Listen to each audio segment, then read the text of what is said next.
మీ business ఏదైనా మీ ఊర్లో promotion చేయాలంటే అది సుమన్ టీవీతోనే సాధ్యం. ఇప్పుడే సంప్రదించండి. ముందుగా సుమన్ టీవీ ప్రేక్షకులకు స్వాగతం, నమస్కారాలతో హనుమత్ జయంతి శుభాకాంక్షలు. హనుమత్ జయంతి ఎప్పుడు, ఏ విధంగా, ఏ రోజు జరుపుకోవాలో చాలా మందికి సందేహాలున్నాయి. హనుమత్ జయంతిని రెండు విధాలుగా, రెండు సార్లుగా జరుపుకుంటారు. ఉత్తర భారతీయులందరూ ఈ చైత్ర పూర్ణిమ రోజు జరుపుకుంటారు. వారికి నక్షత్రంతో సంబంధం లేదు. దీన్ని చిన్న జయంతి అని మనం పిలుస్తాము.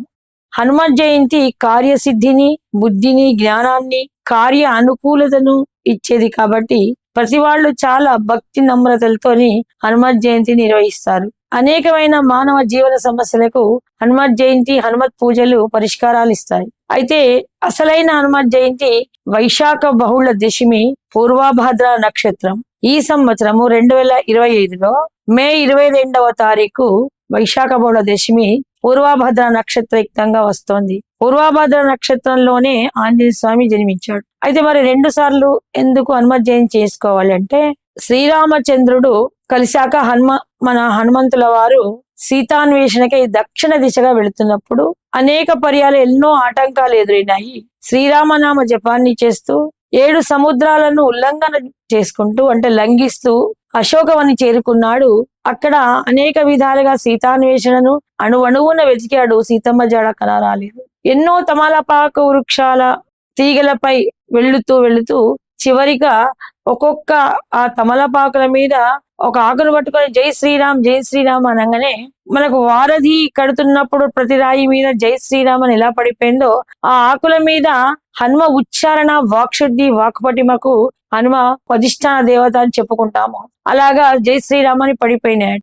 ఆ 11 ఆకులు అలా పడిపోగానే వెంటనే తన ఏ అన్వేషణలో ఫలించింది, అశోక వృక్షం క్రింద సీతాదేవిని కనుక్కున్నాడు మన ఆంజనేయ స్వామి. అలాగా ఆంజనేయ స్వామి తననెవరో పాట రూపంగా, దశమహారాజు చరిత్ర అంతా ఒక గేయ రూపంగా పాడుతూ, ఒక చిన్న వానరంగా ఆ చెట్ల మీద గెంతుతూ అసురులందరూ నిద్రించాక సీతాదేవి ముందుకు వచ్చి తనను తాను పరిచయం చేసుకున్నాడు.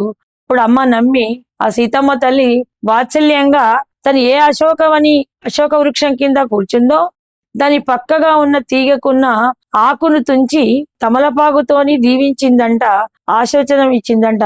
అందుకనే అప్పటి నుండి స్వామికి తమలపాకుల పూజ అన్న, తమలపాకులన్నా చాలా ఇష్టం. అలా తమలపాకుల పూజ చేయడం వల్ల మనోభిష్టం, అంటే ఎవరికి కార్య అనుకూలత జరుగుతుంది. ఉద్యోగం రావాల్సిన వాళ్ళకి ఉద్యోగాలు, వివాహాలు కావాల్సిన వివాహాలు, మనసుల కోరికతోని ఆ తమలపాకు ఆకు పూజ చేయడం వల్ల నెరవేర్తాయని మనకు హనుమత్ జయంతి యొక్క ప్రాశస్తము. అయితే హనుమత్ జయంతిని 2 విధాలుగా, ఉత్తర భారతీయులు పూర్ణిమ రోజు, దక్షిణ భారతీయులందరూ వైశాఖ బహుళ దశమి రోజు జరుపుకుంటారు. విఘ్నో శాంతే మనోజవం మారుతతుల్య వేగం జితేంద్రియో బుద్ధిమతాం వరిష్టం వాతాత్మజం వానరీత ముఖ్యం శ్రీరామదూతం శిరసా నమామి. రామాయ రామభద్రాయ రామచంద్రాయ వేదసే రఘునాథాయ నాథాయ సీతాయ పతయే నమః. శ్రీ గణేశాయ నమః. శ్రీరామ పరబ్రహ్మణే నమః. శ్రీ ఆంజనేయ దేతాయ నమః. జై శ్రీరామ్.